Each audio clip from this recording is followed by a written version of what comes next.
Merivälja kool on Tallinna linnas tegutsev põhikool. Meie tegevuse eesmärk on olla paindlikku õpiteed võimaldav ja iga õppija individuaalseid vajadusi arvestav kogukonnakool. Õppija individuaalse arengu toetamise süsteemi loomist alustasime 2018-2019 õppeaastal, kui tööle asus uus juhtkond ja esimesed tugispetsialistid, sotsiaalpedagoog ja psühholoog. Praeguseks töötavad Merivälja koolis kõik vajalikud tugispetsialistid. Kaasatud õpilased saavad vajadusel eriõpet ja individuaalset toetust väikeses rühmas.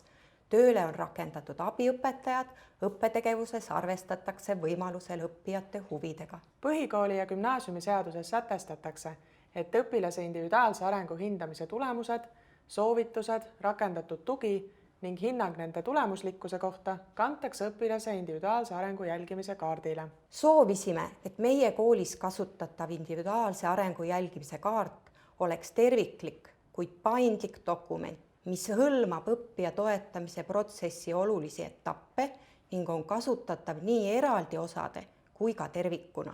Merivälja koolis kasutusele võetud õpilase individuaalse arengu jälgimise kaart koosneb erinevatest osadest, mida on võimalik kasutada vastavalt vajadusele eraldi või tervikliku dokumendina. Kõige tähtsam on õpilasele vajaliku toe pakkumine ning selle nimel sihipärane ja eesmärgistatud tegutsemine. Selleks, et kõik toimiks, on vaja juhtkonna selget visiooni, õpetajate soovi õppija individuaalse arengu toetamise nimel tegutseda ning pädevat ja positiivsele muutusele suunatud tugispetsialistide meeskonda. Meie uuendatud individuaalse arengu jälgimise kaardi vastu on huvi tundnud ka teised koolid. Tunnustavat tagasisidet on andnud lapsevanemad ja koolivälised nõustajad. Oleme saanud tagasisidet, et kaart koondab olulist infot õpilase toetamiseks ja seda on mugav kasutada. Üks lapsevanem, kes oma lapsega Rajaleidja keskuse poole pöördus, kirjutas oma tagasisides. Rajaleidjas läks meil kenasti. Sealne eripedagoog kiitis kooli põhjalikkust. Teine aga teatas kohtumisel koolis.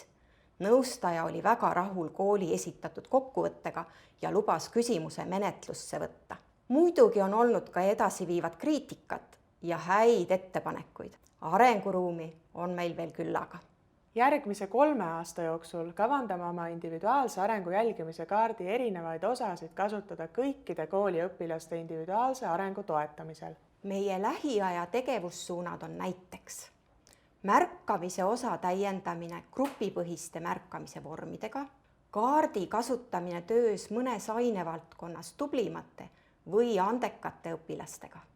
Tutvustame Merivälja kooli tegevust õppija individuaalse arengu toetamisel ja tegevuste dokumenteerimisel IDU Edu festivali virtuaalses töötoas. Tule osalema!